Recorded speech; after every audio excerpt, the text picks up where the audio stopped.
El pasado viernes 21 de mayo, la Asociación de Directores de Obra y Corresponsables invitó al maestro Héctor Soto Rodríguez, director general del Centro Regional de Desarrollo en Ingeniería Civil, para impartir una conferencia especial sobre las reflexiones de las causas probables del colapso de la trave de acero de la línea 12 del metro de la Ciudad de México, publicada en redes sociales el 7 de mayo del 2021, y los puntos medulares que deben revisar los especialistas en estructuras en el segmento colapsado.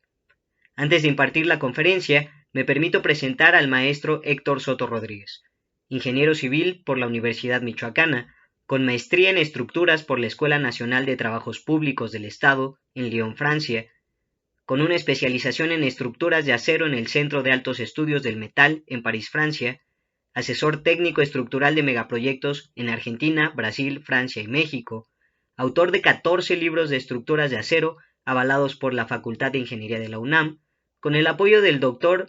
Michael D. Engelhardt de la Universidad de Texas en Austin y el Dr. Theodore Galambos de la Universidad de Minnesota en Minneapolis.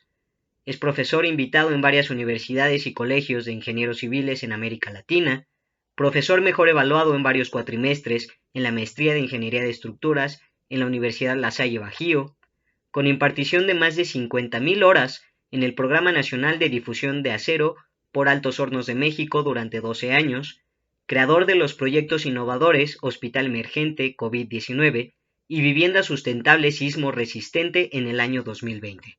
Es además director general del Centro Regional de Desarrollo en Ingeniería Civil. Adelante, maestro, lo escuchamos. Pues muchas gracias y vamos a comenzar. La primera parte comentaba yo, que son reflexiones de las causas probables que ocasionaron el colapso de la trave de acero de la línea 12 del metro de la Ciudad de México. El 7 de mayo subimos a las redes sociales una serie de reflexiones y ahora las quiero presentar. Y en la segunda parte de la conferencia vamos a presentar cuáles son los puntos medulares que debe revisar el director responsable de obra y el corresponsable de seguridad estructural en un proyecto de estas características tan especiales. Pues vamos a empezar con la primera parte. Vamos a fundamentar de manera responsable, respetuosa, honesta y con ética profesional las reflexiones que publicamos, como decía yo, el 7 de mayo, a 4 días de esta lamentable tragedia. Como saben ustedes, el tramo colapsado se localiza entre las estaciones Tezonco y Olivos de la avenida Tláhuac.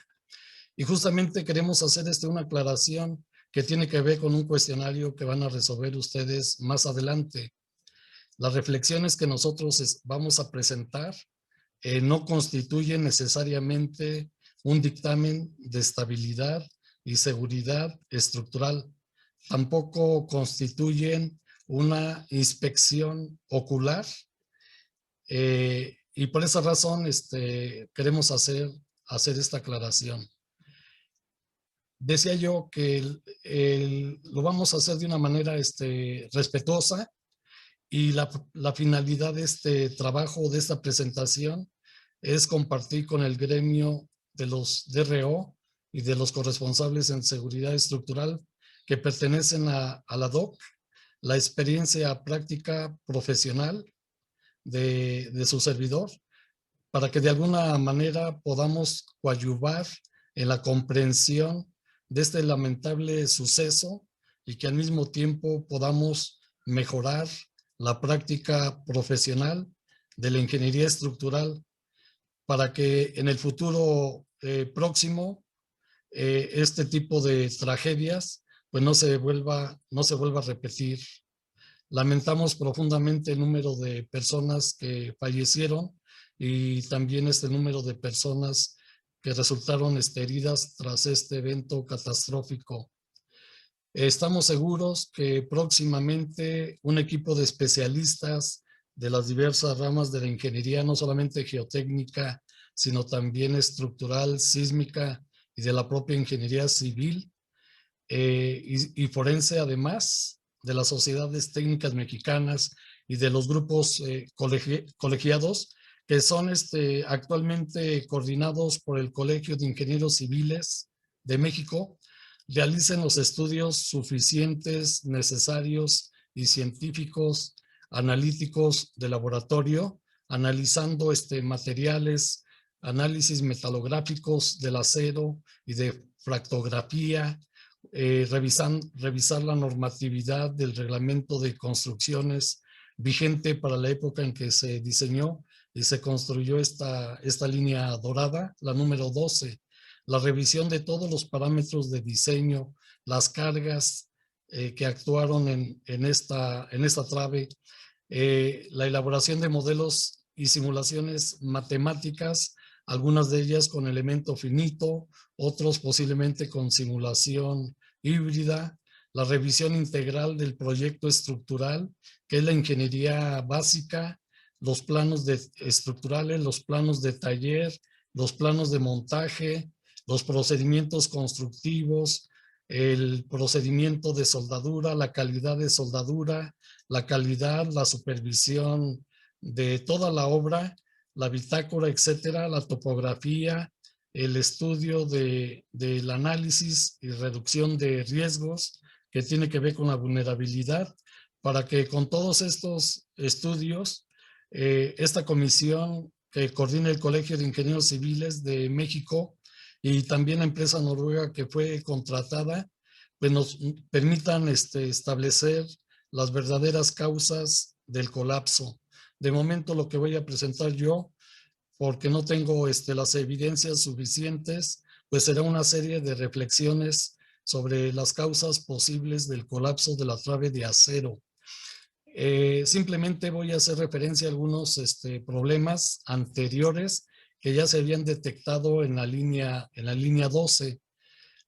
Primero, pues hubo o hay discrepancias y deficiencias del proyecto original con respecto al proyecto real. Hubo modificaciones del trazo geométrico original y también se detectaron algunos daños estructurales en varios elementos estructurales. Los vagones que se utilizaron en principio son más pesados que los originales y además son incompatibles con las vías de circulación. Es importante destacar que una estructura elevada o un viaducto elevada tiene características muy diferentes a las estructuras subterráneas. Se indica que hubo desgaste acelerado de las vías y de las ruedas de los vagones. Hubo daños en algunas columnas, no necesariamente en el tramo colapsado a raíz del sismo de 2017. En esa zona, particularmente en Tláhuac, hay hundimientos regionales y agrietamientos importantes. Parece ser que los hundimientos regionales máximos en algunas partes de esta delegación pueden alcanzar del orden de 6 centímetros por año. Y ese hundimiento pues se debe, como saben ustedes, a la extracción del agua en los suelos. Se sabe que había vibraciones excesivas producidas principalmente por las cargas cíclicas. Este tipo de estructuras pues está sujeto no solamente a cargas estáticas, sino también a cargas dinámicas y un fenómeno que es particularmente importante que pudo haber contribuido en el colapso, pues es el fenómeno de la fatiga. Había una deformación perceptible en la trave de acero en el centro del claro. Los durmientes que se utilizaron fueron de diferentes materiales, había de madera, había de concreto y justamente se reportaron daños en los durmientes. Las cargas muertas del balasto, por ejemplo, resultan particularmente excesivas en algunas estaciones en las que se tiene que dar sobrelevación por las curvas o por el trazo geométrico. Y también se dice que no hubo un mantenimiento correctivo y preventivo en general en la estructura de la línea 12, particularmente y con base en unas fotos que nos compartió el arquitecto Arturo Hernández, vimos que había humedad fuerte, elevada, y también apreciamos fisuras estructurales menores y moderadas. Entonces, este es el punto de partida para las reflexiones. Aquí tenemos una imagen que preparó las autoridades de la Ciudad de México, también el Centro Nacional de Prevención de Desastres. Aquí se localiza la zona de colapso frente a una plaza Tláhuac. Y en este mapa podemos apreciar que esta zona cercana a la cero, a la zona de colapso, pues hay hundimientos y agrietamientos importantes que pueden variar desde los hundimientos regionales, pueden variar desde 1 centímetro hasta 6, o en algunos tramos hay suelo rocoso y posiblemente no existan hundimientos regionales, pero eso tiene que ver en otras partes de esta línea que es muy larga y que atraviesa diferentes tipos de suelo, desde suelos blandos, desde suelos de transición hasta suelos rocosos. Pues vamos a empezar con las reflexiones, y digamos que la número 1, el modo de falla de la viga de acero fue preponderantemente por flexión.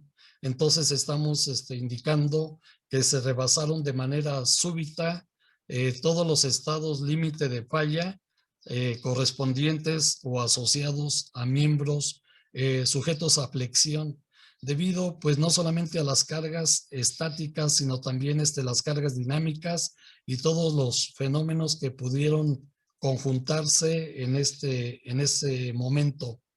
Y lo que nos llama la atención es que el colapso de la estructura de la viga de acero fue sin sismo.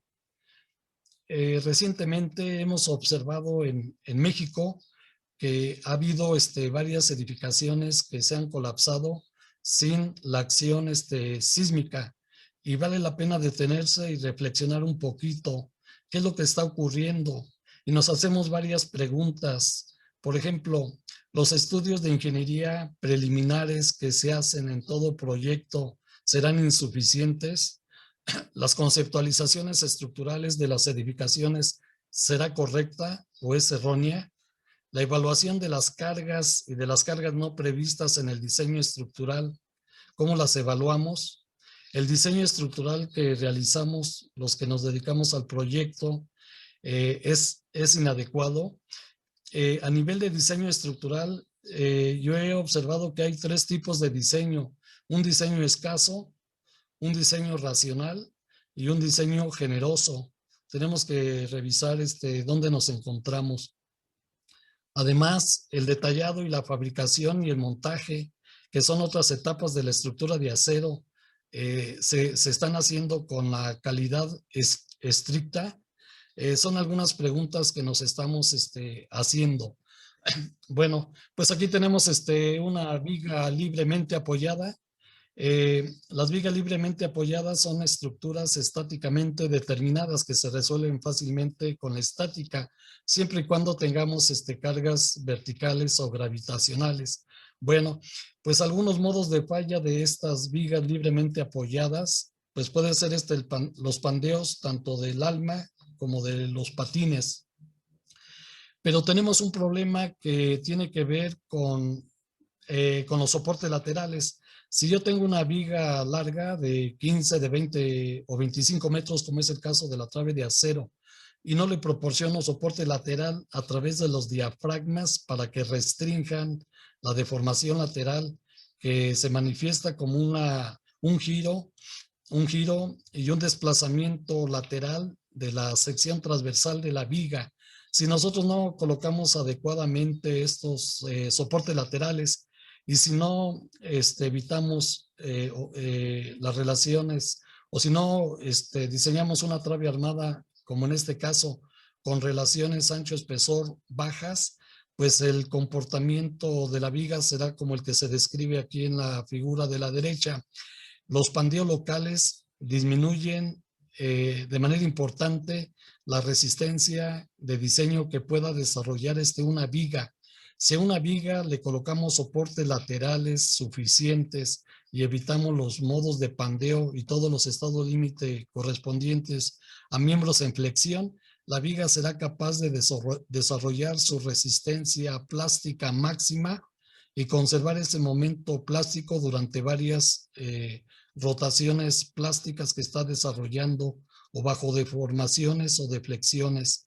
Este es el comportamiento ideal de una viga bien diseñada, en la que hemos descartado todos los fenómenos que pueden afectar su estabilidad, tanto local como general. La reflexión número 2, pues tiene que ver con la identificación, como cuando hacemos una evaluación estructural preliminar. Nos vamos primero a los puntos débiles de una estructura, y aquí en la trave los estamos identificando, de manera que la sección central y los apoyos de la viga en los cabezales y en la columna son los puntos críticos. Aquí en la sección central hay un empalme a tope soldado, pero además hay una viga diagonal secundaria que se conecta de manera pobre en el alma de la viga principal, pues esta viga secundaria diagonal tuvo una participación muy importante, como lo vamos a ver en la segunda parte de la ponencia. Por esa razón, aquí en esta figura estamos identificando cuáles son los puntos críticos, particularmente los apoyos y especialmente la zona central, donde se localiza un empalme a tope soldado, que no sabemos si es de campo o es de taller. Una de las recomendaciones que hacemos en la segunda parte es que estas vigas de 25 metros conviene que salgan de taller totalmente soldadas. Y por esa razón, en el caso de los apoyos, tenemos que revisar, aunque no se pudo, porque cuando ocurre la tragedia, las autoridades del gobierno de la Ciudad de México restringieron los accesos, y posiblemente algunos especialistas de ad hoc sí pudieron entrar y hacer visitas oculares y algunos recorridos. En ese sentido, valía la pena revisar, por ejemplo, si estos apoyos de la viga de acero, que son placas de nopreno, no se deterioraron con el tiempo o que hayan perdido alguna propiedad, como es la elasticidad, como bien lo comentaba yo con el arquitecto Arturo Hernández. Y aquí mismo, la viga, comentaba yo que la viga secundaria diagonal ocasionó torsión en la viga principal. Para conectar esta viga secundaria a la principal, como chocaba con ella, pues se tuvieron que recortar los patines, de modo que esta conexión fue incorrecta, porque solamente una parte del alma de la viga secundaria es la que se suelda contra una placa que viene adosada a la trave principal. Lo vamos a ver en la segunda parte, y esta es una conexión soldada débil que tuvo mucha responsabilidad en el comportamiento de la viga principal. La falla fue súbita e instantánea, y decimos que se debió al agotamiento de la resistencia en flexión en la sección crítica, que es donde estaba las cargas pasando en ese momento, la sección central. Y si recuerdan ustedes sus cursos de la teoría plástica simple, una viga de acero podemos incrementarle una carga creciente, podemos aplicar una carga creciente, la cual vamos variando, y la sección transversal de la viga se va plastificando, va alcanzando la afluencia parcialmente, teniendo un comportamiento elastoplástico, primero elástico, después elastoplástico, y su carga de colapso es cuando la sección transversal se ha plastificado totalmente, como se muestra en estas imágenes. Aquí tenemos la distribución de esfuerzos: elástica, elastoplástica, parcialmente plástica y totalmente plástica, que corresponde a la afluencia o a la plastificación justamente de la sección transversal central. Las combinaciones de carga, tanto gravitacionales y dinámicas, modificaron el comportamiento teórico de acuerdo con esta teoría plástica, y la viga no tuvo un comportamiento dúctil que era el esperado, que era el teórico esperado. Y de acuerdo con esta teoría plástica y de acuerdo con las condiciones de apoyo de una viga libremente apoyada o estáticamente indeterminada, estos elementos no admiten redistribución de momentos, como es el caso de las estructuras hiperestáticas o estáticamente indeterminadas, de modo que en estos sistemas isostáticos solamente con una sola articulación plástica que se forme en el centro del claro de la viga, con una sola articulación plástica que se forme, pues también se desarrolla el mecanismo de colapso o de falla de la viga. Esta afirmación que estamos comentando se basa en que la viga, como está libremente apoyada, no hay continuidad entre los otros tramos de la línea del metro y que las acciones dinámicas modificaron este modo de comportamiento.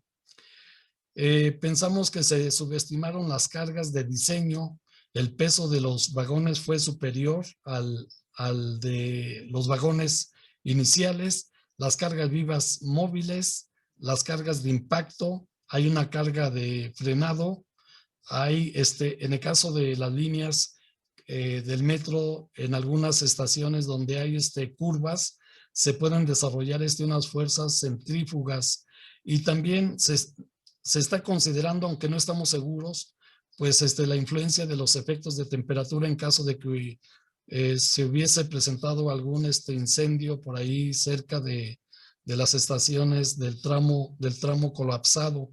En resumen, las cargas que contribuyeron y algunas de ellas posiblemente se subestimaron en el diseño, pues fue la carga viva, el incremento de carga en los vagones, los efectos de torsión, la fatiga, las vibraciones armónicas y posiblemente los efectos de temperatura. Aquí se habla de cargas dinámicas o de cargas centrífugas, pero considero que en este caso no aplica porque ayer platicábamos antier con el ingeniero José Luis Hernández de GESA y comentaba que prácticamente en este tramo pues no había curvas. Entonces, pero sí hay una pendiente del orden del 0.35% que pudimos confirmar con el arquitecto Ignacio Zárate de la Cruz, y ahí se desarrolla una fuerza especial cuando los vagones deben frenar, y eso lo vamos a ver en la segunda parte. La viga tiene mucha soldadura, y es posible que hubo, por supuesto que hubo una fractura frágil, particularmente en la conexión soldada de la viga secundaria con la trave principal. No estamos 100% seguros si en el empate a tope soldado esta soldadura se haya fracturado, porque nosotros queremos ser claros, nosotros no estuvimos en el lugar pocos días después de la tragedia, y esto no lo pudimos confirmar para tener las evidencias suficientes. Lo que sí, pues el colapso de la viga es catastrófico, súbito y con un modo de falla de carácter frágil. Y eso es lo que vimos al día siguiente, el 4 de mayo. Por esa razón decía la importancia de las evidencias físicas para no especular, y esas evidencias físicas pues son las principales fortalezas de nuestra ingeniería estructural y de nuestra ingeniería sísmica. Después del colapso, platicando con algunos colegas, opinaban que posiblemente la viga principal estuvo sujeta a un calentamiento derivado de un incendio que se produce en esta estación, y que esta viga secundaria que soporta, como ven ustedes, es una viga secundaria que tiene estos volados y que soporta unos postes que llevan la energía eléctrica para alimentar las vías de circulación. Hay argumentos, pero no están comprobados, de que hubo calentamiento o temperaturas elevadas y que pudieron afectar justamente la conexión de la viga diagonal en la viga principal. De momento, esta suposición la vamos a tomar con reserva hasta que no se realice el dictamen de estabilidad y seguridad estructural o el peritaje de la trave de acero por parte de los especialistas del Colegio de Ingenieros Civiles de México, que casualmente escuché en las noticias que el dictamen final estaría más o menos en el mes de diciembre. Un modo de falla característico de los miembros en flexión es el pandeo lateral por flexotorsión. Aquí tenemos una imagen que muestra cómo se presenta. Si yo tengo una viga embolado y acá tengo atrás el apoyo empotrado, que está representado por estas prensas que están sujetando la viga emboladizo, y a la viga emboladizo en el extremo le coloco una carga concentrada, que son estos dos botes de cemento, y si la viga no tiene soporte lateral suficiente en el patín comprimido, pues esta viga se va a pandear y va a exhibir una deformación lateral y un giro con respecto a la sección original. Si observan ustedes, el pandeo lateral se empieza a manifestar un poquito más hacia acá del apoyo empotrado. Bueno, pues nosotros de momento descartaríamos este fenómeno porque el colapso de la viga fue en el plano vertical de la misma. Es decir, no hubo oportunidad de visualizar si antes de colapsarse en el plano, la viga sufrió estas deformaciones torsionales. Entonces, por esa razón estamos haciendo esta aclaración. Hay otros fenómenos que son característicos de las vigas en flexión y que el ingeniero estructurista debe controlar, y que es el pandeo del patín comprimido, del patín superior, de una viga libremente apoyada. Pero además el alma también puede exhibir este pandeo local. En este caso, no tenemos los datos de la sección transversal de la viga, pero suponemos que las relaciones ancho-grueso, tanto de las placas horizontales, que son los patines, y de la placa vertical, que es el alma, se cumplieron de acuerdo con las normas, con los límites máximos permisibles en las normas de diseño de estructuras metálicas de la época. También descartamos la posibilidad de falla por cortante en la viga principal. Sabemos que la viga secundaria diagonal le pudo ocasionar una fuerza cortante, pero local, en la zona de la conexión. Yo me refiero al diseño de la viga principal. La viga está provista de atiesadores transversales y además tiene otro atiesador longitudinal. De manera que esta trave o viga principal se diseñaron como una trave armada, soldada, fabricada con tres placas.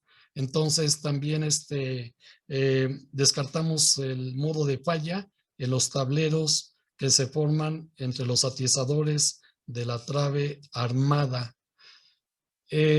Por esa razón decimos que debemos revisar las secciones transversales de la viga en la sección fuera de los apoyos y en los propios apoyos. Aquí tenemos una sección transversal donde se aprecia una reducción abrupta del peralte de la viga, pero el criterio de reforzar este peralte menor es correcto porque se colocó un número suficiente de atiesadores a cada lado del alma de la viga, y también los patines, se dice que los patines de la viga, yo los estoy dibujando ambos iguales, pero es posible que fuesen desiguales si es que se aprovechó el trabajo de la losa para que la trave y la losa trabajaran en construcción compuesta. Las pruebas que recomendamos que se realicen al acero, pues es un análisis de la fractura, cambios de en ello podemos ver los cambios de microestructura para ver cómo se comporta el acero cuando falla de manera frágil. Y estos análisis son metalográficos y de fractografía, y van a ser muy importantes cuando se realicen a la trave armada. Ahorita creo que los noruegos se encargaron de hacer revisiones, pero del concreto reforzado, todavía no empiezan a revisar las vigas de acero. Como decía yo, los diafragmas que se diseñaron y que en este caso se ven sumamente esbeltos, pues son los responsables de darle soporte lateral a las dos traves paralelas y además tienen que aportar rigidez suficiente a dichos elementos estructurales. Tenemos la impresión, y también lo platicamos con Arturo Hernández Figueroa, revisando los puentes de acero que se han hecho en otros países en el mundo. Hemos visto que llevan un diafragma también horizontal y dos diafragmas horizontales a nivel justamente de ambos patines, del patín superior y del patín inferior. Aquí los diafragmas, viendo las fotos, las fotografías, pues están constituidos por ángulos de lados iguales en espalda. Aquí vemos un elemento conector que llegan a esta placa central y que se sueldan contra la misma con soldaduras de filete. Son perfiles delgados y se ha observado que estos elementos diagonales tuvieron problema de pandeo general. Ahí los diafragmas se pueden diseñar, pero con elementos más rígidos. Podrían ser tubos circulares o podrían ser también perfiles laminados IR colocados más o menos en la parte media del alma de las traves. Estos diafragmas deben evitar el pandeo lateral por flexotorsión y los atiesadores que se colocan a ambos lados del alma son los que impiden el arrugamiento de esta placa vertical. Sabemos que los sistemas de piso están constituidos por tabletas prefabricadas de concreto que deben unirse o conectarse con las vigas de acero, preferentemente, para que los dos materiales, la losa de concreto y las vigas de acero, trabajen conjuntamente, lo que se conoce en acción compuesta. Se realizaron inspecciones a la estructura, pero no tenemos información de cómo se realizaron los anclajes de la losa prefabricada con los patines superiores de la viga. La reflexión 12 tiene que ver con la posición del empalme soldado, que es la sección central. Pues esta es la zona crítica de demanda máxima por flexión. Y aquí parece que hubo una fractura parcial, como se ve acá en la imagen, en el empalme soldado a tope. Pero además, lo que les comentaba, la conexión soldada entre la viga secundaria diagonal y la trave principal, pues es una conexión pobremente resuelta, pobremente diseñada y una conexión al mismo tiempo un poquito compleja que favoreció el colapso de la trave, porque aquí aparte hubo efectos de torsión muy importantes y esfuerzos mayores que se subestimaron en esta conexión. Valdría la pena con algún programa de computadora como Idea Estática, Robot o cualquier otro programa de computadora, analizar en un modelo de elemento finito el comportamiento de esta conexión que la calificamos como muy pobre en todos los aspectos. Entonces, ahí está uno de las causas principales. Es probable, aunque no estamos seguros, que la soldadura a tope, el empalme a tope entre los dos tramos de las vigas, no es precalificada y posiblemente si se hizo en campo, tenemos la duda que se haya hecho sin supervisión oportuna y estricta. Por esa razón, consideramos que las pruebas de laboratorio serán muy importantes para confirmar o descartar esta reflexión. E insisto que estas vigas de 25 metros se pueden enviar de taller, donde tenemos todas las condiciones para garantizar la eficiencia y la calidad de las soldaduras. Aquí tenemos un detalle supuesto, porque como no tuvimos acceso al lugar y no contamos con los planos de taller, una junta a tope de estas características, pues tiene una geometría y tiene una simbología puede ser una soldadura de penetración completa o parcial, dependiendo de los espesores de patines y del alma. En este caso, si observan los patines, la soldadura sí es de penetración completa. Hay una abertura de la raíz que llamamos R, hay un ángulo de la preparación que es del bisel, que se llama alfa. Tenemos que especificar el proceso de soldadura y tenemos que especificar las posiciones que se permiten para soldar, que en este caso puede ser plana y vertical, en el caso de que se haya realizado en campo. Como no tenemos información, pues estamos suponiendo una posible solución de cómo es ese empate soldado. Comentaba hace ratito que debemos revisar esta parte de la viga donde cambia drásticamente el peralte en cuanto a número de atiesadores, el peralte de esta reducción, la separación entre atiesadores y también el grueso de ellos. La reflexión 15, por ahí platicando con nuestro gran amigo Edgar Mendoza, me comentaba que él revisó varias columnas de la línea dorada 12 y que los daños que vemos aquí no necesariamente corresponden a las columnas portantes del tramo colapsado, pero en otras partes de la línea había un fracturamiento fuerte, y además en otra imagen que no coloqué aquí se veía la falta de estribos, un diseño incorrecto porque las separaciones de los estribos pues no debe exceder, como aparecía en una foto, de 60 a 70 centímetros. Este fuerte agrietamiento fue un problema que habían reportado los vecinos de la zona. Pero repito, no quiere decir que esto ocurrió en las columnas portantes. Por esa razón, en la reflexión 16, conviene que reflexionemos si el tipo de estructuración que se ha usado en los viaductos elevados, que conocemos como péndulo invertido, son convenientes para suelos blandos. Las estructuraciones de las líneas del metro en la ciudad van cambiando dependiendo del tipo de suelo por donde vaya pasando la línea o el proyecto, pero tenemos que detenernos a reflexionar si este sistema estructural de péndulo invertido, donde tenemos una sola columna central y una gran masa, esta columna puede estar sometida a desplazamientos en las dos direcciones cuando actúan las cargas dinámicas y cuando circula los vagones. Entonces, hay que revisar cuidadosamente la conveniencia de seguir utilizando este sistema estructural.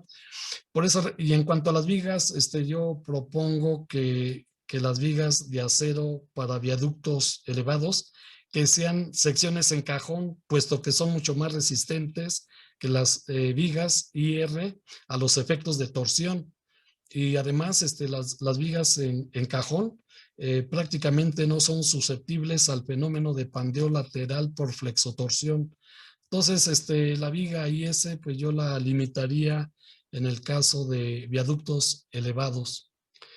Esto ya lo comenté, pues las acciones que influyeron, pues la fatiga, las vibraciones, se dice que armónicas, el impacto, la torsión y otras acciones dinámicas que posiblemente no se incluyeron en las combinaciones de diseño. Esto ya lo había comentado. La reflexión, casi la última, tiene que ver con que pues se propone, y ya lo están haciendo muchos colegas que son directores responsables de obra y corresponsables de seguridad estructural, a petición del gobierno de la Ciudad de México y a través del Instituto de Seguridad de las Edificaciones o de las Construcciones, de que se están organizando grupos de especialistas de la ADOC, del AMDROC y de otras sociedades técnicas para revisar las líneas del metro. Esa revisión pues tiene que ir más allá, porque hay que también tomar en cuenta la planeación, el trazo geométrico, la topografía, que a veces es muy irregular, las conceptualizaciones estructurales, que a pesar de que tenemos un sistema formado por dos vigas longitudinales, en ese tramo podemos tener una fuerte irregularidad en la zona de los apoyos, donde se requiere una tercera vía o una viga que es de desfogue para dar este mantenimiento pues a los equipos y a los propios vagones. Hay que revisar cuidadosamente las propiedades de los materiales, hay que revisar la normatividad que aplica en el diseño estructural de este tipo de estructuras elevadas, los procedimientos constructivos, la supervisión, la inspección, se tiene que realizar con estricta calidad, particularmente la soldadura, las juntas soldadas que hemos visto en esta trave, pues son en cierta manera muy responsables de la falla de la trave. Las características de los vagones que sean consistentes, los materiales que constituyen también las vías de circulación, los durmientes, el balasto, etcétera. Por esa razón, debe exigirse programas de mantenimiento preventivos, pues prácticamente a todas las líneas del metro, ya que son servicios de alta importancia para la sociedad, pues ya son estructuras del grupo A. Y antes del colapso, varios colegas de ADOC que hicieron revisiones a la línea reportaron serios problemas de humedad, de corrosión y fisuras en algunos elementos estructurales de esta línea dorada. Entonces, hay mucho trabajo por realizar en este sentido. Bueno, las conclusiones de esta primera parte, digamos que serían la siguiente. Primero, en México hay una buena cantidad, una gran cantidad de ingenieros notables, estructuristas y de las diferentes ramas de la ingeniería, también arquitectos que también están involucrados en las estructuras para realizar un dictamen de estabilidad y seguridad estructural.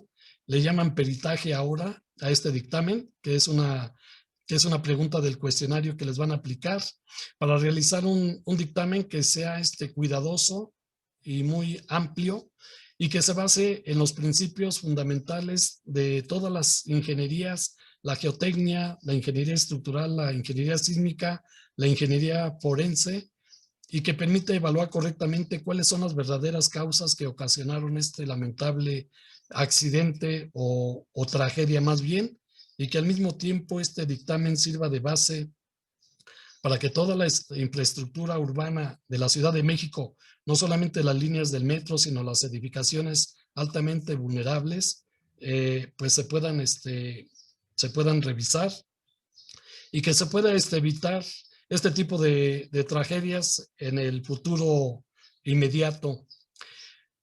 Dos, la ingeniería estructural, la ingeniería sísmica, la geotecnia y otras ramas o otras especialidades son de suma importancia para garantizar la seguridad de una estructura o de una edificación bajo eventos sísmicos, sean eventos moderados o fuertes, con el mínimo riesgo, evitando principalmente, porque esa es nuestra responsabilidad mayor, proteger la vida humana y también cuidar la economía de la infraestructura de esta gran ciudad. De lo contrario, podemos tener eventos catastróficos si no les damos la debida importancia a nuestra profesión, sea la ingeniería estructural, sea la ingeniería sísmica, sea la arquitectura, las especialidades, la geotecnia, sea la ingeniería forense, etcétera, etcétera. La mecánica de suelos, por supuesto. Tres, esto ya lo comenté más o menos, que todas las obras de infraestructura urbana se deben planear, se deben conceptualizar correctamente, diseñarse, construirse, supervisarse, evitar cambios drásticos en los proyectos, con estudios técnicos completos de cada una de las especialidades, con responsabilidad social, con ética profesional. Y de lo contrario, pues esta infraestructura pues constituyen bombas de tiempo por una incorrecta ejecución o a veces por reducción de los costos que van a afectar su calidad y lo más importante, la seguridad estructural que va a garantizar la vida humana. Los colapsos catastróficos y la reconstrucción de una obra cuesta mucho dinero, mucho más que su propio costo original. Cuarto, proponemos dictaminar, decía yo, todas las líneas del metro y todas las edificaciones, ya que hay estructuras altamente vulnerables después de los sismos del 2017 y a la fecha no han tenido ninguna intervención. Y además, recuerden ustedes que siempre que hay un temblor, los daños en una estructura antigua se van acumulando, acumulando, acumulando y los ponen en una situación muy, muy difícil, y muchas veces conviene más bien demoler los edificios antiguos que ya tienen mucho daño acumulado que rehabilitarlos. Y 5, pues deseamos poner en claro que toda la fase de protección civil, la prevención, la mitigación y la atención y la gestión de riesgos de la infraestructura urbana de cualquier ciudad de México antes, durante y después de un desastre natural es una de las principales responsabilidades de los gobiernos municipales, estatales y federales. Finalmente, estas reflexiones yo las preparé el 7 de mayo y en ese momento fui apoyado principalmente por el ingeniero y nuestro gran amigo Edgar Mendoza Balanzario, quien es corresponsable en Seguridad Estructural Nivel 2 y perito profesional en Seguridad Estructural en el Colegio de Ingenieros Civiles de México. De manera que casi todo el material fotográfico de esta primera presentación fue proporcionado por Edgar Mendoza, a quien le expreso mi gratitud, y a su equipo de trabajo también. Y agradezco a un ingeniero estructurista de San Luis Potosí, el ingeniero Héctor Santana Pantaleón, y al ingeniero Luis Navarro Estrada, estudiante de la maestría de La Salle, sus valiosos comentarios. Esta es la primera parte que quería presentar, que son algunas reflexiones preparadas inmediatamente después del colapso de la trave de acero. Con esto termino la primera presentación y estoy a sus órdenes. Bien, maestro, vamos a dar un receso de 10 minutos a petición del maestro y vamos a aprovechar para que por medio del chat, reciban el examen que gustosamente nos lo hizo llegar nuestro maestro Héctor Soto, para que den respuesta y lo pueden responder a partir de este momento hasta el final de la ponencia. Israel les va a dar los pormenores al respecto. Adelante, Isra. Muchas gracias, Arqui. Como estábamos comentando, en este momento estoy mandando en la parte del chat lo que es el link para poder enviar el examen que estamos comentando. De hecho, se los voy a poner en este momento también en pantalla para que lo puedan ir viendo.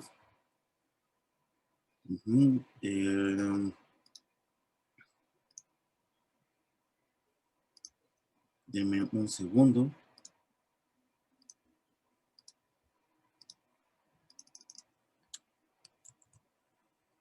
Ok.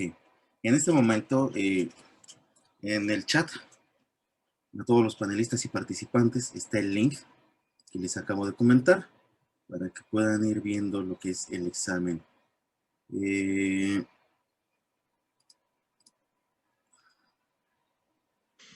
Vamos Perfecto. a ver. Sí, dígame. ¿Algo más? Si alguien tiene problemas, igual háganlo llegar por el chat para que les dé asesoramiento Israel. Arturo y Edgar Mendoza, ya de mientras aprovechamos unos comentarios de ustedes. Sí, si me permiten, veo aquí en la parte de la sección de preguntas y respuestas, Juan Doay pregunta que si se puede suponer si el acero era de baja calidad o si las soldaduras pudieron estar mal. Yo ahí quisiera, y seguramente Héctor, Edgar y todos los demás especialistas estarán de acuerdo conmigo, que el profesional no supone, el profesional verifica. Por lo tanto, no podemos suponer nada hasta que no se tengan las pruebas de laboratorio pertinentes. Suponer incluso a nivel de dictamen es un delito penal que lo contempla el artículo 313, así que abusados. Los profesionales no suponemos, los que suponen son los habladores. Nosotros verificamos mediante pruebas de laboratorio. No sé si quieras abundar al respecto, Héctor.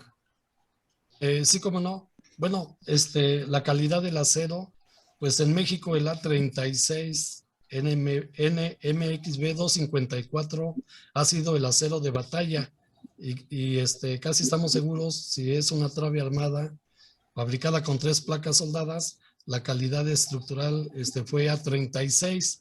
Y luego en cuanto a la soldadura, pues nada más comentarles de momento que debe ser, la soldadura tiene que ser compatible con el metal base.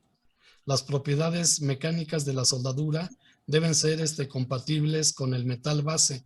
Y la AWS, que es la Sociedad Americana de Soldadura, nos indica más o menos cuáles son los aceros que son adecuados como metal base para unirse con soldadura, que puede ser con electrodos C60X, C70X, C80, etcétera.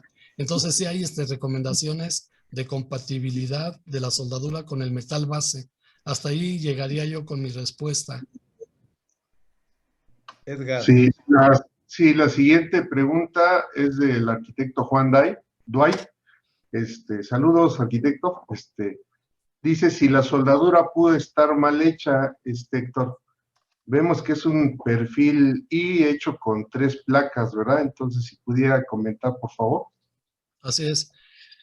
La única manera de verificar la calidad de la soldadura, como bien lo comentó nuestro amigo Arturo Hernández, pues es a través de pruebas no destructivas.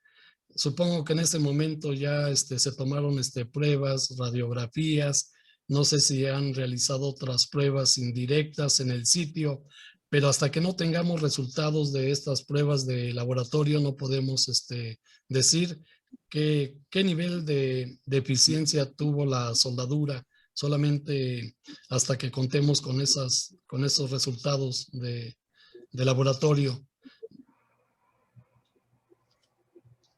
Adelante, Artur. Pues hay un comentario de Luis León que dice, si la viga de acero afectada o vio su comportamiento hubiera sido distinto que la empatada mediante soldadura, esta anomalía se debe a muchas especulaciones, origen de diseño, falta de presupuesto para colocar una pieza completa, mayor refuerzo en la zona empatada, los responsables de manera técnica, la lista sería larga. Sí. Pues sí, definitivamente yo creo que sería, creo que ya lo hemos comentado en otras presentaciones de esta materia. No sé si quieras hacer esos comentarios, Héctor, respecto a esa unión tan rara que estaba ahí. Sí, bueno, todas las soldaduras que hagamos deben ser con base a una serie de juntas soldadas precalificadas justamente por la AWS. Si nosotros seguimos esas juntas soldadas precalificadas, podemos tener la certeza de que la soldadura va a ser eficiente, pero siempre y cuando se vigilen todos aquellos parámetros que van a afectar su calidad. Tenemos que cuidar el amperaje, el voltaje, la intensidad de la corriente. Tenemos que cuidar las preparaciones, los biseles, el ángulo de la ranura, la raíz, la abertura de la raíz. La AWS presenta una serie de juntas soldadas precalificadas y como nosotros no podemos pagar un laboratorio, lo más sano es que sigamos esas recomendaciones. Hay una gran cantidad ya de juntas soldadas precalificadas en el código de soldadura estructural y en el manual del ISC y se sabe que ya fueron probadas. Entonces, ¿qué es lo que hacemos nosotros? Pues seguir esas soldaduras para evitar riesgos, pero tenemos que cuidar muchísimo la inspección.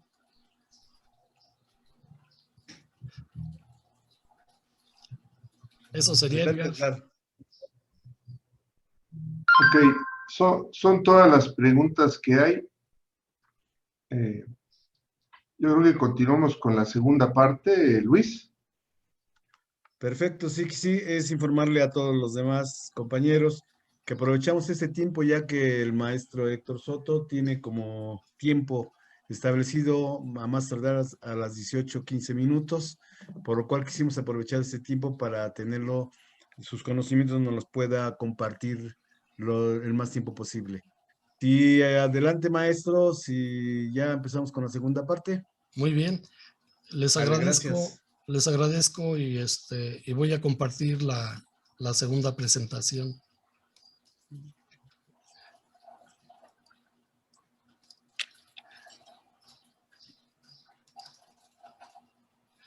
PowerPoint, sí. La segunda pregunta, después de saludarlos, ¿se ve la presentación en pantalla? Todavía no se ve la presentación, No. dele clic, maestro. Sí, a ver, ¿dónde fue? ¿Dónde fue? A ver, parece que estamos compartiendo. ¿Ya se Ahí ve? aparece ya. Y se ve. Bueno, muy bien. Esta segunda parte se refiere a las partes medulares o fundamentales que debemos revisar cuidadosamente si somos DRO o si somos corresponsables en seguridad estructural. En un proyecto justamente de las características de la línea 12, y esto que voy a presentar se aplica particularmente al tramo comprendido entre las estaciones Olivo y Tezonco de la avenida Tláhuac. Bueno, notas importantes. Enfatizamos que la información que presentamos en esta conferencia nuevamente se ha preparado con responsabilidad, objetividad, honestidad, ética profesional, basada en nuestra experiencia y también en consultas que hicimos a grandes colegas de la ingeniería estructural, de la geotecnia de nuestro país, para evitar justamente lo que no queremos, especulaciones. Y la segunda nota importante es posiblemente algunas afirmaciones que vamos a indicar en esta ponencia varíen con respecto al peritaje de la empresa noruega DNV-GL. Pues es muy sencillo. Nosotros no contamos en este momento con toda la documentación necesaria del proyecto ejecutivo para que podamos enriquecer nuestras reflexiones y nuestras conclusiones. Nosotros no tenemos acceso a esa información, entonces nos basamos en nuestro propio juicio y nuestros criterios profesionales. Bueno, pues aquí está la Ciudad de México y por aquí en el sur se localizan estas estaciones de Tezonco, Estación Olivos, y aquí está la zona cero, la zona de colapso. El ingeniero José Luis Hernández de ESA, a quien tengo el honor de conocerlo apenas hace 3 días, nos compartió algunas imágenes muy valiosas sobre justamente el perfil estratigráfico de esta zona. Él es un especialista en la gestión de riesgos y particularmente en la geotecnia. Entonces lo que tenemos aquí simplemente pues es una imagen de la ubicación de la zona donde ocurrió la tragedia. El maestro Hernández de ESA es miembro activo del Instituto Mexicano de Profesionales en Gestión de Riesgos y Protección Civil. Bueno, voy a hacer también algunos comentarios generales antes de presentar los puntos medulares. Primero, este proyecto de la línea 12 dorada tiene características geotécnicas y estructurales muy especiales que hacen que esta obra sea un caso muy complejo que se tiene que tratar con mucho cuidado. En el estudio geotécnico de esta línea, como les comentaba en la primera parte, se consideraron los hundimientos regionales en cada una de las estaciones. Estos hundimientos regionales, como decía, son ocasionados por la extracción del agua del subsuelo y que puede variar hasta 6 centímetros por año, por ejemplo, en la zona donde se localizan los talleres de Tláhuac. Sabemos que la topografía también juega un papel muy importante, ya que la topografía condiciona el alineamiento horizontal del viaducto elevado, especialmente también los radios de curva, que también tienen que ver con la velocidad de proyecto. Y en el contexto de la ingeniería sísmica, como es una línea que tiene una longitud muy importante, los coeficientes sísmicos varían a lo largo de dicha línea de acuerdo con el trazo geométrico, de modo que los coeficientes sísmicos van a depender porque pasamos por suelos blandos, por suelos rocosos, y por suelos de transición. De modo que con estas premisas y los antecedentes que presentamos en la primera parte de la plática, hicieron particularmente difícil el diseño estructural del viaducto elevado para que se pudiera garantizar su comportamiento satisfactorio a mediano y a largo plazo. Esto es lo que tomo yo como antecedentes. Y bueno, en el tramo que nosotros estamos considerando, como observan ustedes, esta imagen también fue cortesía del ingeniero José Luis Hernández de ESA. Se observa que tenemos una pendiente de 0.35% entre San Lorenzo, y del lado derecho tenemos los olivos. Y desde el punto de vista geotécnico, pues también podemos tener parámetros de mecánica de suelos que pueden variar de una estación a otra. Sabemos que en algunas partes, pues el suelo el suelo resistente se localiza a una profundidad relativamente baja, pero en otras estaciones, de acuerdo con la constitución del suelo, podemos encontrar que las profundidades de desplante pudieran irse a más de 20 metros. Por ejemplo, en este caso vemos que en este estrato vemos un basalto de color gris oscuro que está bastante fracturado. Entonces la geotecnia pues es muy importante para definir las características de la cimentación, cuál sería la cimentación más conveniente y adecuada para cada caso, si voy a usar cajones de cimentación con pilotes de fricción, o qué otras posibilidades tenemos para resolver la cimentación de estas columnas que, como decíamos, trabajan como péndulo invertido. Pues aquí tenemos una foto que nos compartió alguno de los colegas que participaron con el arquitecto Arturo Hernández Figueroa. Si no me recuerdo, se llama Isaac. Ahorita me disculpo, sé que se llama Isaac. Nos compartieron estas fotografías, y acá tenemos perdón, Asensio, ¿sí? Muy bien, muchas gracias. Y acá tenemos un isométrico justamente de la estructura. Bueno, y lamentablemente pues vimos esta imagen que le dio la vuelta al mundo. Nos compartió el ingeniero Hernández que el colapso ocurrió en el cadenamiento 10 más 277.12 con dirección Tláhuac hacia Mixcoac. Y bueno, aquí tenemos algunas de las posibles causas del colapso de la trave de acero. Se atribuyen a varios factores o varios aspectos. Uno de ellos son problemas que ustedes mismos detectaron años atrás y que esos problemas no fueron atendidos, sea porque se hicieron recorridos o porque hubo reportes por parte de los vecinos del mal estado en que se encontraba la estructura en algunas partes de la línea.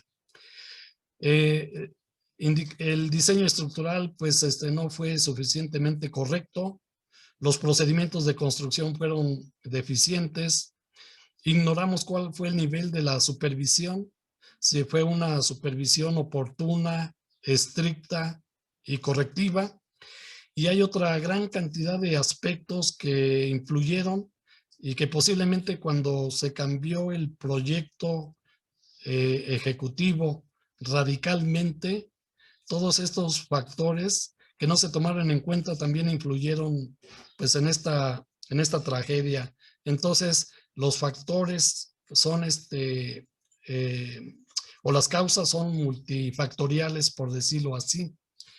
Y bueno, ahora que se está realizando un peritaje, un dictamen de seguridad y estabilidad estructural, pues tenemos que revisar. Yo me voy a enfocar a la parte de diseño estructural, y aquí les estoy mostrando cuál es la normatividad que aplica para hacer esta revisión, dictamen o peritaje. Y aquí estoy poniendo todos los documentos que son oficiales, incluyendo un documento que supongo que no es oficial, pero ustedes cuentan con un manual del director responsable de obra que publicó la ANDROC hace muchos años.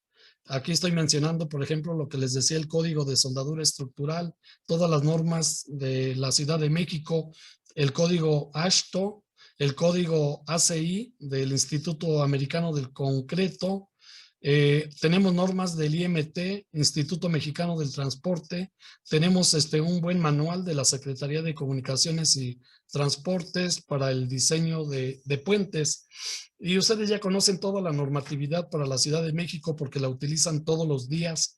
Pues aquí está la organización del reglamento en su versión 2020. Hay nuevas normas. Por ejemplo, hay una norma que se refiere a la revisión de la seguridad estructural de las edificaciones. Ahí la norma se ha actualizado. Edgar Mendoza participó en la actualización. No sé si ya esté terminada, pero es la norma de criterios y acciones para el diseño estructural de las edificaciones.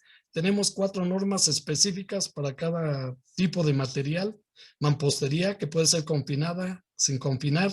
La madera, que no se usa mucho en nuestro medio. El acero estructural, el concreto reforzado. Y tenemos 3 normas que son comunes para cualquier estructura. Las normas de viento, las de sismo y las de cimentaciones. Pues ya tenemos todo esto. Y puedo colocar otras imágenes con otras referencias técnicas. Aquí tenemos algunos de los documentos que he comentado. Y si queremos estudiar un poquito más la soldadura, como alguien preguntaba, justamente aquí estamos presentando el Código de Soldadura Estructural, el D.11. Y hay un libro fabuloso, estupendo, de Omar Broget, que es el diseño de estructuras soldadas. Y si lo que nos interesa es la fatiga o la fractura por fatiga en el control de las estructuras, pues aquí tenemos esta publicación de la ASTM. Tenemos un manual para la inspección de puentes de la Secretaría de Comunicaciones y Transportes. Tenemos el manual del DRO, que es un apoyo para justamente los directores responsables de obra y corresponsables de seguridad estructural. Pues tenemos aquí una gran cantidad de documentos que constituyen la normatividad aplicable a este tipo de estructuras elevadas. Vamos a comentar un poquito la estructuración porque es importante.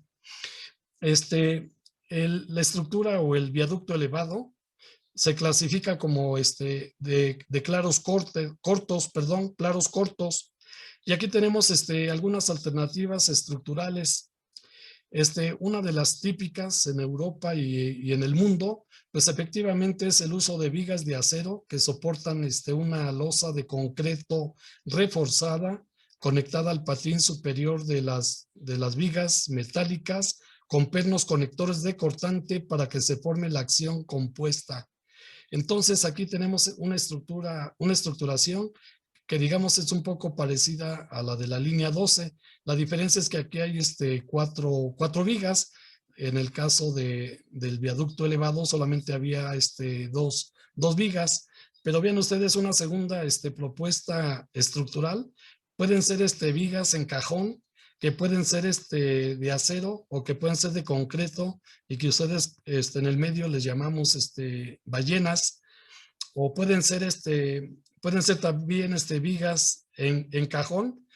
Estas son macizas, las de arriba, y las que están abajo son secciones son abiertas lateralmente, como si estuviéramos formando una sección maciza transversal y en el sentido longitudinal tuviéramos una estructura de celosía. Bueno, pues estas son algunas de las estructuraciones, digamos, convenientes cuando se trata de claros cortos. En los puentes, pues como saben ustedes, tenemos claros cortos, claros intermedios, grandes claros y mega claros, que son estructuras de puentes que rebasan 800 metros de claro. Pues estas son algunas ideas sobre la estructuración. Pero bueno, en el caso particular que nos ocupa, pues tenemos el sistema estructural que denominamos péndulo invertido.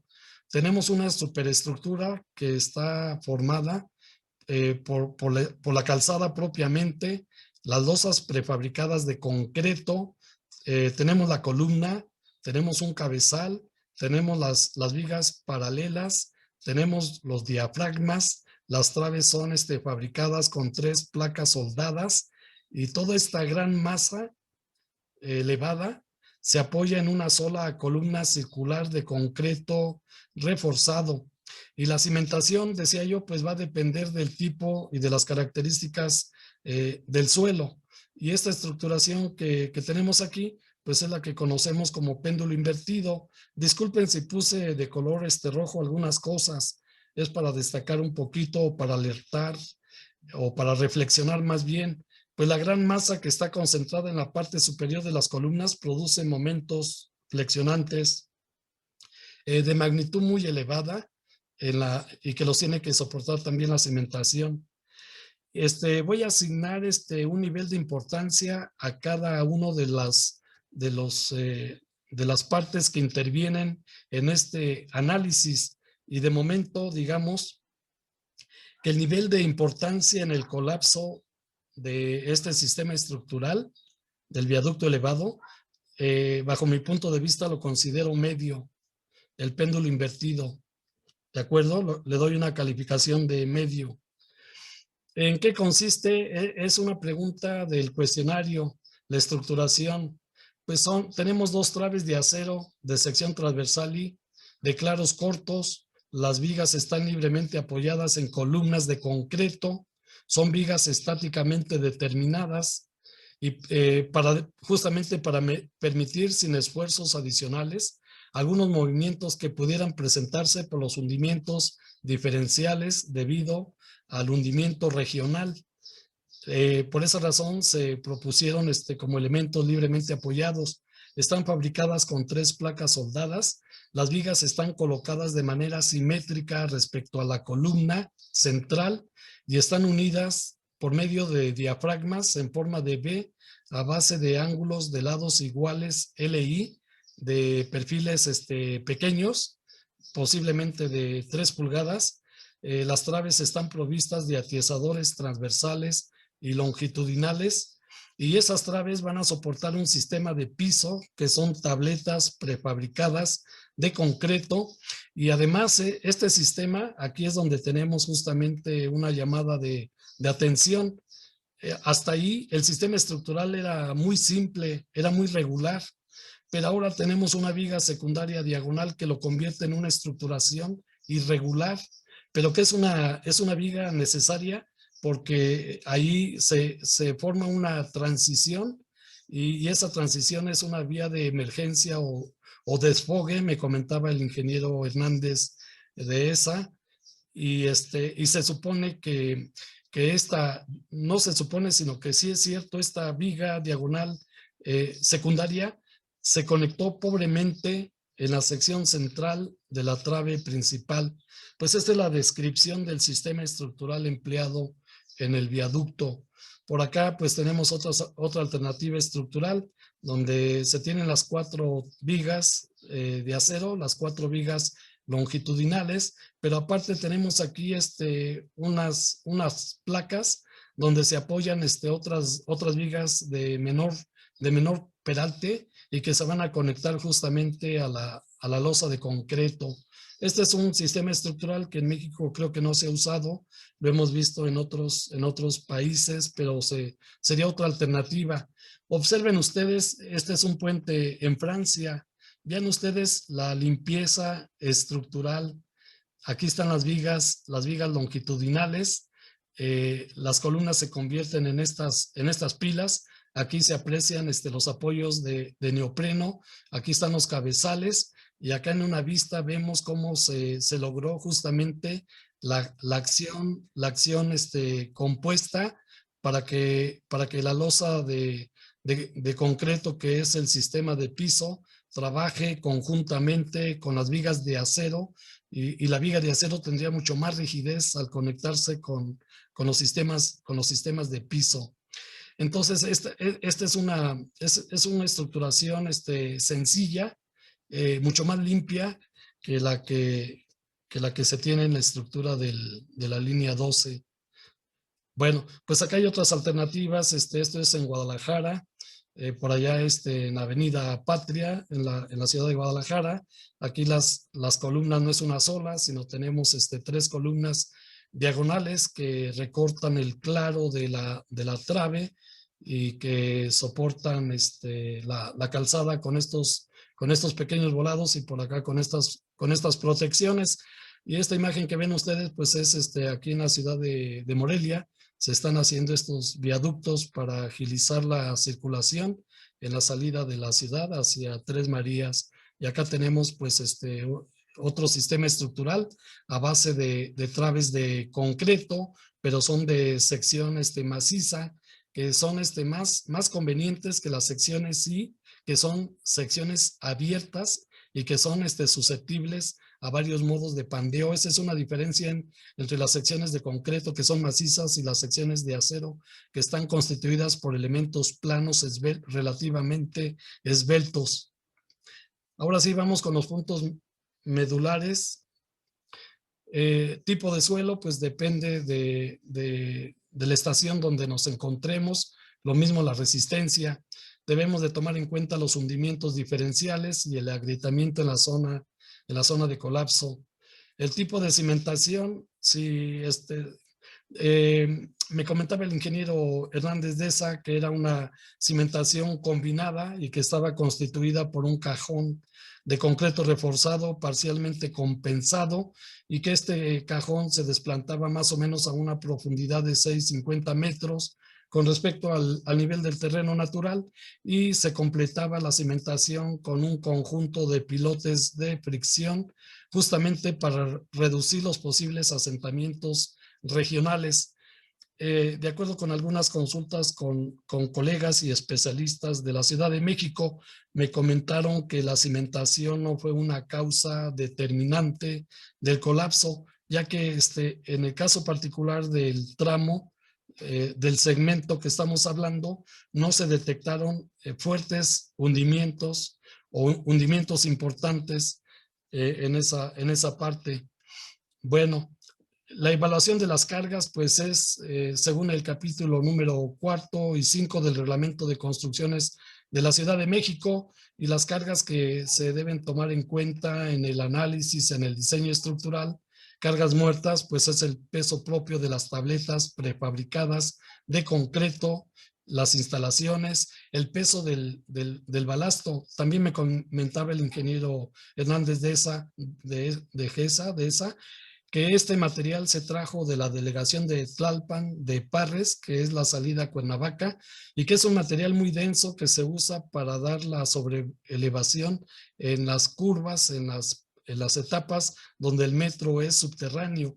Pues este balasto casi tiene el mismo peso volumétrico. Me comentaba que el concreto casi reforzado, 2,300 kilos por metro cúbico, y el volumen de balasto en algunas estaciones es bastante generoso. El peso de los rieles, pues hay que especificar aquí, de acuerdo con sus características.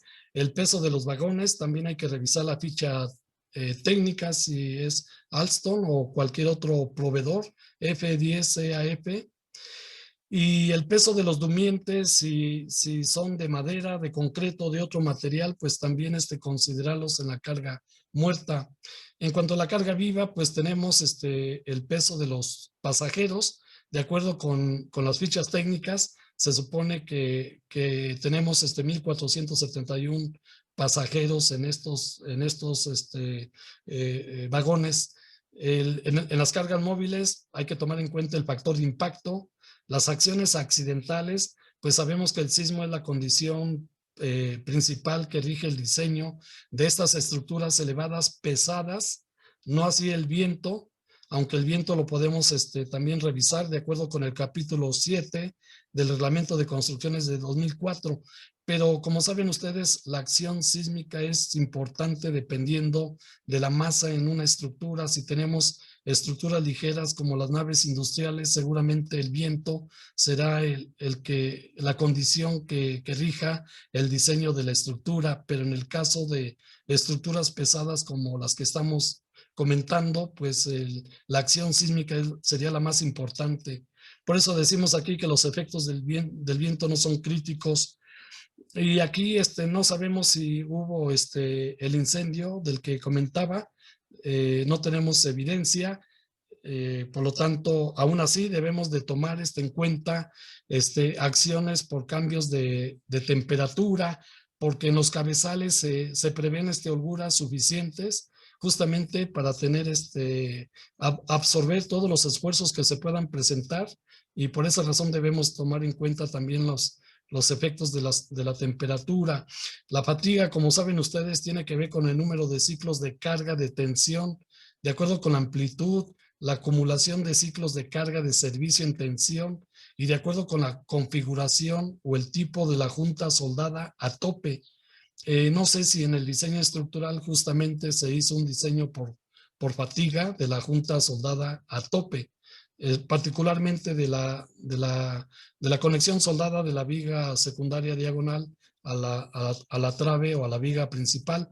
El fenómeno de vibraciones armónicas, hay que hacer un estudio muy especializado.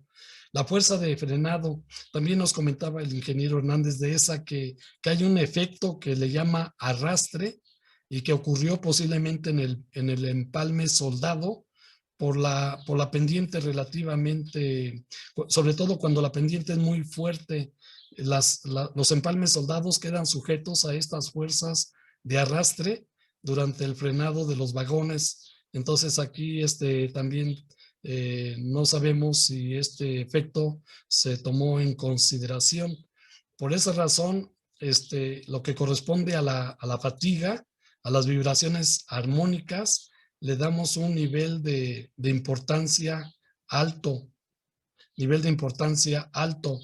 Las columnas de concreto reforzado, vamos a hablar un poquito de cada componente estructural.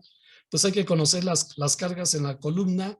¿Cuál es el modo en que trabaja una columna? Pues sabemos que trabajan a flexocompresión uniaxial o biaxial.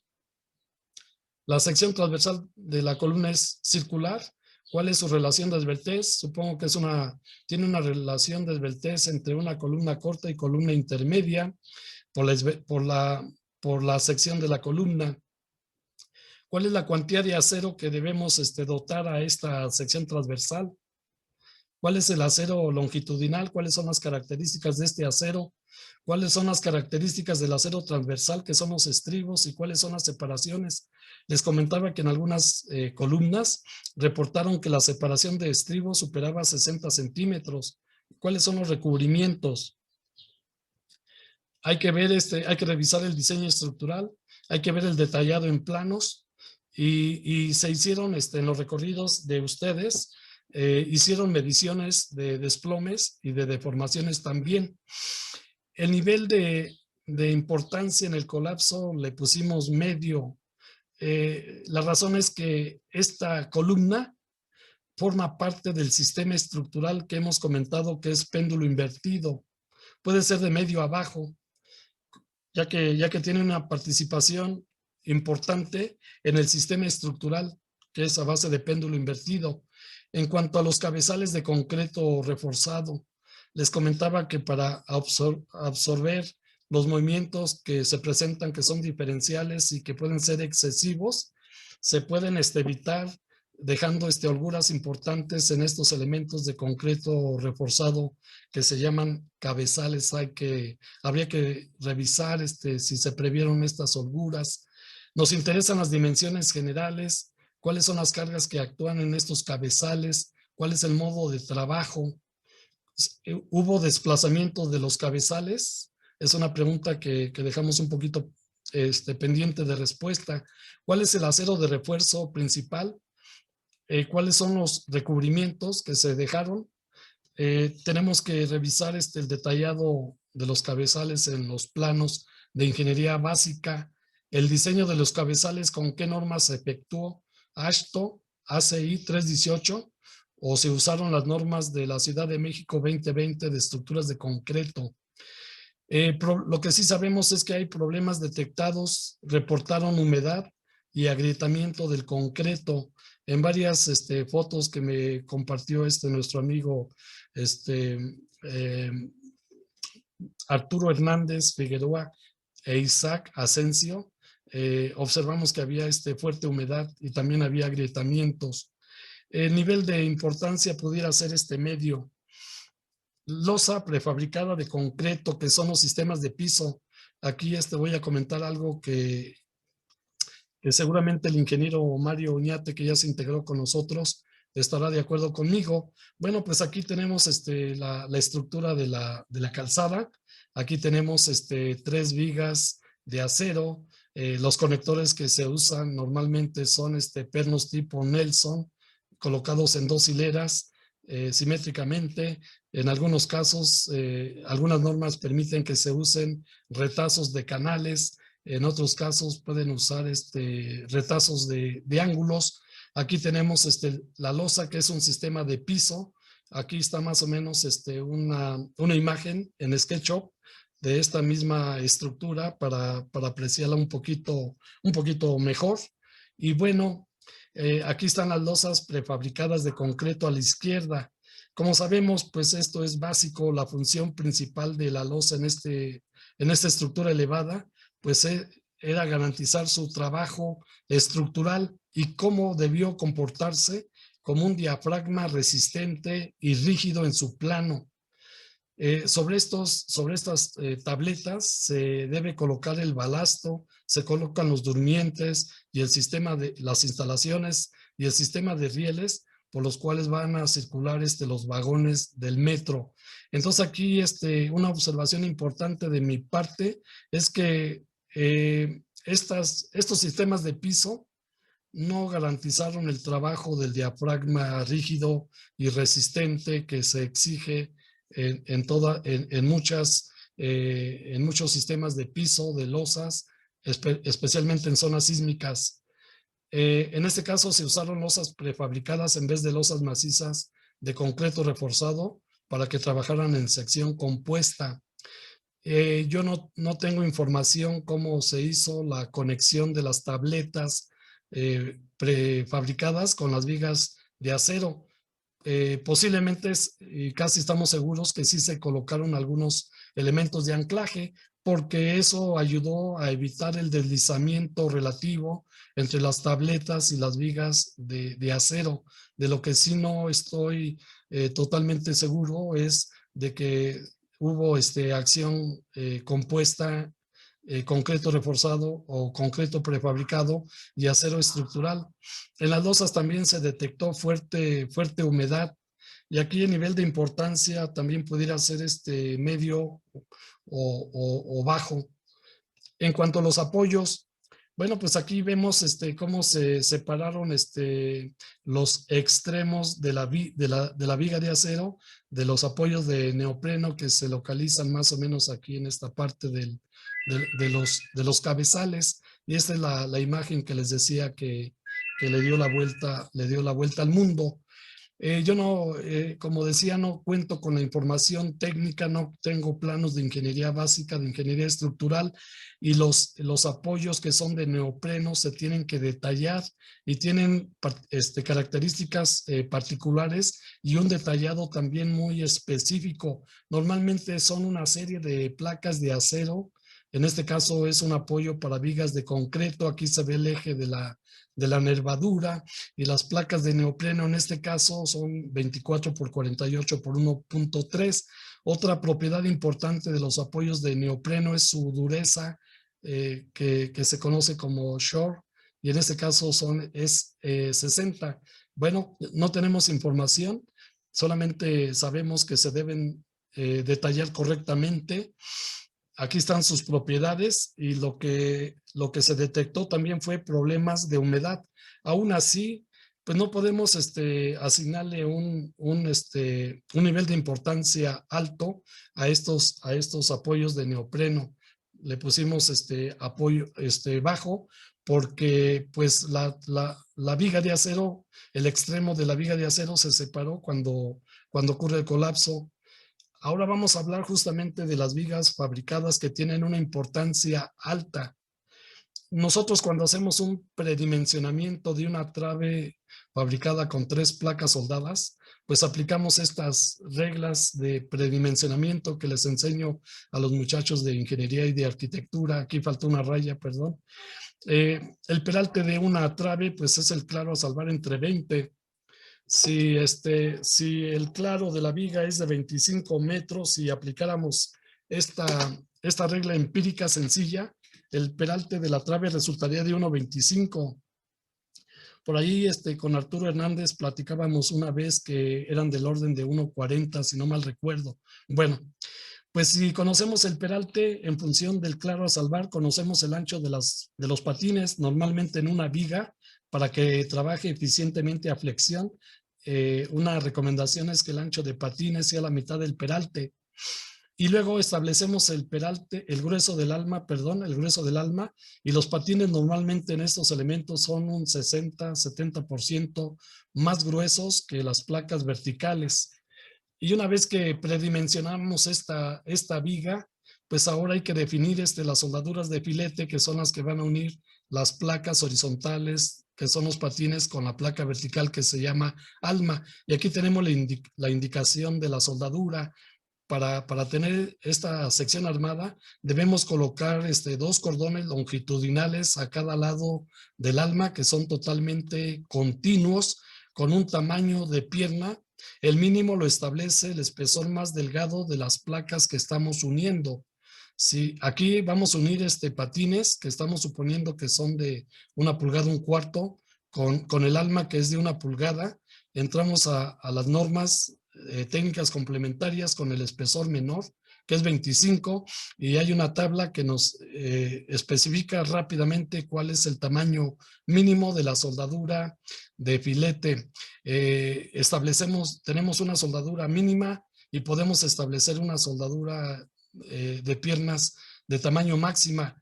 Y el ingeniero estructurista, de acuerdo con su experiencia, propone el tamaño de pierna más conveniente para garantizar estas soldaduras, que clasifican a la sección como sección compacta para diseño sísmico. Entonces eso es muy importante, garantizar también la eficiencia de esta soldadura.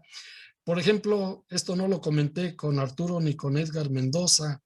Yo no puedo afirmar, pero se recomienda que las vigas o las armaduras que salvan claros importantes en taller se les dé una contraflecha, para que después, cuando se apliquen las cargas, este elemento quede en su posición horizontal.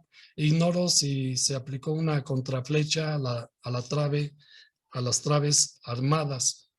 Y una parte del diseño consiste en verificar el pandeo local, tanto de los patines como del alma. Entramos a la norma, la tabla 2.1, y aquí nos dice patines de secciones sí, y acá nos dice almas en flexión. Y para que no ocurra pandeo local, debemos limitar nuestras relaciones ancho-grueso a estos valores. Y estos valores ya están calculados para la 0A36, porque hace rato alguien preguntaba cuál era el tipo de acero con el que se fabricó la trave, y estoy muy seguro que fue la 36, que es el acero de batalla en 80 años en México. Si no damos dimensiones adecuadas a la trave, podemos clasificar la sección tipo 3, que sería una sección no compacta, y después siguen las esbeltas, y que son secciones que son propensas a los fenómenos de pandeo local. Por esa razón, en el diseño estructural, el ingeniero puede controlar los fenómenos de pandeo local, diseñando la trave armada con placas que tengan suficientes relaciones ancho-grueso y que no excedan estos valores, para que se puedan usar en diseño sísmico. Y bueno, aquí está lo que les decía, el tamaño de las soldaduras. En el manual del IMCA, la tabla J24, en el manual americano del ISC también. Y en esa tabla encontramos rápidamente el tamaño de la soldadura de filete. Como es una trave armada, vimos que está provista de atiezadores transversales, y también por ahí había un atiezador longitudinal. Pues tenemos que diseñar de acuerdo con el capítulo correspondiente para cumplir con todos estos requisitos: las separaciones de los atiezadores, el peralte, el espesor de los mismos, si tenemos que colocar atiezadores de apoyo, y cuál es la separación de los atiezadores transversales intermedios. Bueno, pues esto ya aparece en las normas mexicanas, porque también ahí se comprende el diseño de traves armadas hechas con 3 placas soldadas. En este caso, la viga del viaducto tiene su alma rigidizada por atiezadores transversales colocados a ambos lados y por un atiesador longitudinal también. En cuanto a las vigas de acero, aquí está el tipo de acero FY 2530, FU 4080. Aquí hago una observación. En teoría, las vigas trabajaron en sección compuesta. No obstante, el sistema de piso no funcionó correctamente como diafragma rígido y resistente, considerando que se colocaron conectores de cortante en los patines a compresión o los patines superiores de las traves armadas. ¿Y cuáles son las acciones o las solicitaciones en la viga? Preponderantemente la flexión, el cortante. En este caso hubo torsión que transmite la viga secundaria diagonal. Y otros modos de falla que también tenemos que investigar, que prácticamente no se hace, pero hay que hacerlo, es la flexión local de los patines, el flujo plástico local del alma, el abollamiento local del alma que se llama crippling, el pandeo del alma con desplazamiento lateral y el pandeo por compresión del alma, aparte de hacer una revisión por flexión, por cortante, por flecha, por torsión, debemos incluir estas revisiones. Y bueno, aquí está, esto es básico, como sabemos. Yo tengo aquí una viga que soporta las tabletas prefabricadas de concreto. Si no hay algún anclaje mecánico, pues la tableta se va a deslizar sobre la viga de acero. Y si nosotros tenemos algún elemento de sujeción, algún conector, pues vamos a hacer que la viga de acero con la losa prefabricada o la losa de concreto trabajen conjuntamente como en acción compuesta. Y aquí no se logra esa unión, de manera que en una distribución de esfuerzos, la losa tiene su propia distribución de esfuerzos y la viga tiene su propia distribución de esfuerzos. Si ligamos los dos materiales, tendremos una sola distribución de esfuerzos y el eje neutro se va a levantar por la presencia de la losa que está unida al sistema de piso. Nuestros colegas, a los que voy a agradecer al final de la charla, nuestros colegas nos comparten estas imágenes. Aquí se ven justamente los atiesadores transversales y observen ustedes que aquí donde pasa el atiesador longitudinal se ve una deformación local importante. Y por acá se ve fracturas en las losas de piso. La foto no nos permite, pero aquí se ve la humedad, la corrosión. Pero vean ustedes estos fenómenos de pandeo en los atiesadores porque no tienen la rigidez suficiente. La rigidez en una estructura de acero se da justamente con inercia, incrementando los espesores de los elementos de rigidez. La flecha permisible de la viga, pues hay dos criterios. El americano, uno nos indica que es el claro sobre 1000, el otro, el AASHTO, nos dice que es el claro entre 800. Si tomamos que es un poquito más, el segundo es más conservador, y estamos hablando de una deflexión de 2.5. Les comentaba que ignoramos si hay contraflecha, porque no tenemos evidentemente los planos estructurales y tampoco tenemos los planos de taller o de fabricación y de montaje para ver si se había indicado la contraflecha. Lo que sí sabíamos es que la viga ya tenía una deformación existente que posiblemente rebasó la deformación permisible. Las vibraciones armónicas fueron importantes, más la fatiga, y le estamos dando un nivel de importancia en el colapso, en este caso alto, por el fenómeno de la fatiga, por las deformaciones existentes, por la torsión que induce la viga secundaria diagonal y por la posición del empalme soldado, que es erróneo en el centro del claro. Por todos estos factores, le estamos dando una calificación de importancia en el colapso alto. Hablemos un poquito del empalme a tope soldado en la sección. Pues en estructuras de acero tenemos varias alternativas. Podemos combinar soldaduras con tornillos de alta resistencia. En algunos casos, por ejemplo, en estos empalmes soldados a tope, En vez de las soldaduras de penetración parcial, podemos proponer, aunque es más caro, pero podemos proponer placas atornilladas, adosadas a patines de viga y unas placas verticales para transmitir la fuerza cortante.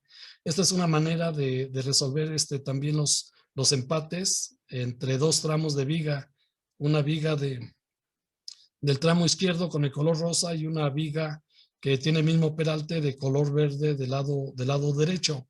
Y aquí las recomendaciones que hacemos es que se verifique realmente en la zona 0 si efectivamente la soldadura de penetración completa o parcial del empalme a tope no se fracturó, como se menciona en la parte 1 de la conferencia.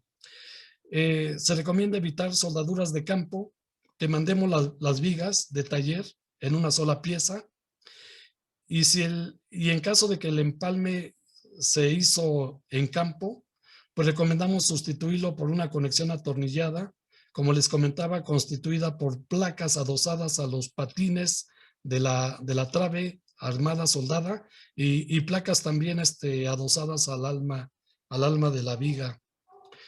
Estos son fotos de empalmes que se realizan siguiendo las recomendaciones específicas del Código de Soldadura Estructural. Y de hecho estos empalmes se hacen en taller, y si observan acá a la derecha, hay un obrero que está realizando una prueba no destructiva, aparte de las inspecciones visuales.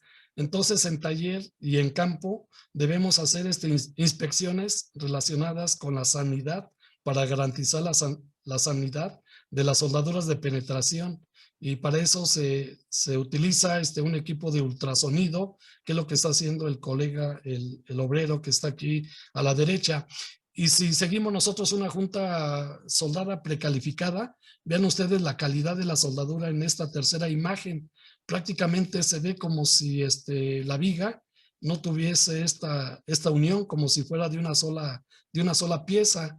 Pero tenemos que garantizar esto, y lo más sencillo es hacerlo en taller, donde tenemos todos los medios para garantizar la eficiencia, el equipo. Podemos voltear las piezas, podemos aplicar diferentes posiciones, y la calidad de la soldadura será satisfactoria. Esto es en taller. Diafragmas.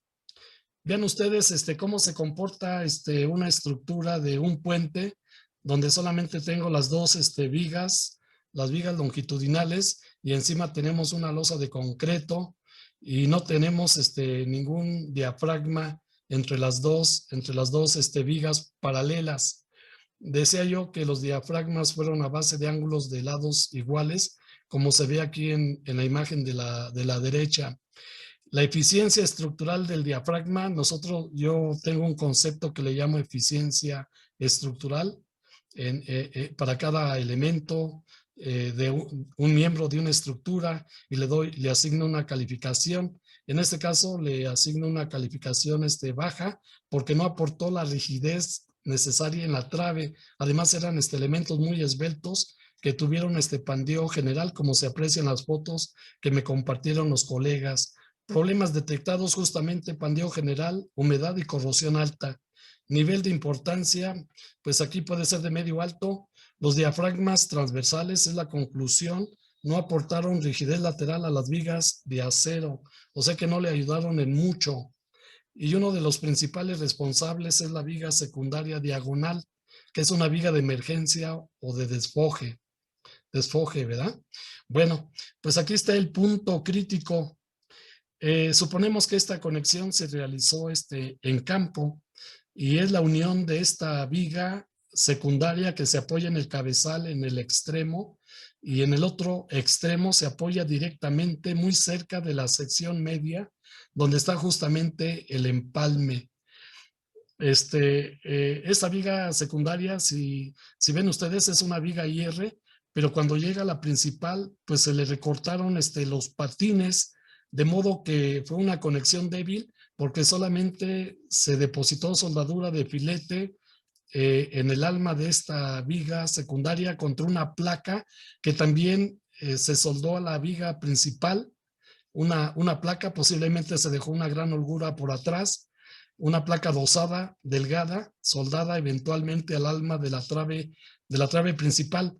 Como tenemos cargas cíclicas, cargas dinámicas, pues aquí se combinaron varios efectos de las cargas y posiblemente aquí, como se ve en esta imagen, esta viga transmitió una fuerza cortante elevada al empalme o a la unión soldada, y también una fuerza importante como si fuera un elemento que está trabajando a compresión. La placa que se adosó al alma era delgada, y la conexión en términos generales es una conexión que yo califico muy pobre y deficiente, la conexión del alma de la viga secundaria contra el alma de la trave o de la viga principal a través de una placa que está adosada al alma, y esta conexión creo que no se conceptualizó de manera correcta. Nuevamente aquí conviene pues hacer un análisis con algún programa de elemento finito para ver cómo se comportó y ver la distribución de los esfuerzos de acuerdo con las fuerzas que se están suponiendo aquí. Es una conexión excéntrica, por lo tanto la soldadura quedó sometida a esfuerzos de torsión y a esfuerzos directos, y además el comportamiento de esta conexión fue frágil cuando pasan los vagones del metro, que con el efecto o el fenómeno de la fatiga, la excentricidad de las cargas y las soldaduras de filete que se ven pobres, pues hizo que esta conexión se fracturara de manera súbita y frágil. Todavía esta mañana le pedí al arquitecto Ignacio Zárate, a quien agradezco también profundamente, le pedí que nos mandara una foto justamente de la falla de esta conexión soldada, y por ahí nos apoyó el arquitecto Isaac Asensio. Hoy en la mañana, como a las 12 del día, visitó Tláhuac, visitó esta zona y me compartió esta foto, porque de otra manera no se podría entender cómo ocurrió la falla frágil en esta unión tan pobre. Ese es uno de los elementos con mayor responsabilidad. Bueno, esa viga secundaria decía yo que es una vía de emergencia o de desfogue. El problema que detectamos, de acuerdo con las fotos que nos hicieron favor de compartir, pues es una conexión deficiente, pobre, de campo, prácticamente también a un ladito del empalme a tope soldado. Y lo primero que les digo a mis alumnos que cursan la materia de conexiones de acero es que estas han de conceptualizarse, analizarse, modelarse, diseñarse, fabricarse, instalarse con precauciones especiales, particularmente en estructuras de alta importancia, en este caso del grupo A, que es el caso de la línea 12 dorada del viaducto elevado. Esta viga principal tiene una responsabilidad muy, muy alta en el colapso por las características que indiqué. Hubo esfuerzos importantes de torsión, de fatiga, aparte de que la conexión es excéntrica y las soldaduras se ven inadecuadas a simple vista. Yo pienso que no es una junta soldada precalificada, nunca la había visto yo en la vida, hecha con soldadura de penetración parcial. Bueno, aquí, perdón, estoy hablando de la posición del empalme, que ya comenté que fue incorrecto y que amerita una inspección estricta, muy cuidadosa. Y finalmente, tenemos que revisar como DROs, como CSE, todo lo que indiqué, y también el material de las vías de circulación. Ahí van rieles, hay balasto, hay durmientes. Aquí, si observan ustedes, esta imagen me la compartió también el ingeniero Hernández de ESA, y se ve una capa bastante gruesa de balasto que tiene un peso volumétrico muy alto. Y bueno, pues todo esto lo tenemos que considerar. Particularmente la carga muerta del balasto se incrementa en la zona de curvas del metro subterráneo, porque tienen que hacer sobre elevaciones para poder resolver el movimiento de los vagones. Y termino con esta lámina. Yo decía que iba a enfocar la plática, así le comenté al arquitecto Rodolfo Sánchez Zaragoza, desde mi punto de vista que es estructural. Y por esa razón aquí pongo y la construcción, la supervisión, el ingeniero Hernández Deza recomienda que también estas estructuras del metro elevado se tienen que monitorear o se tienen que instrumentar de manera permanente. Esto es muy importante. Y como no tengo evidencias de esta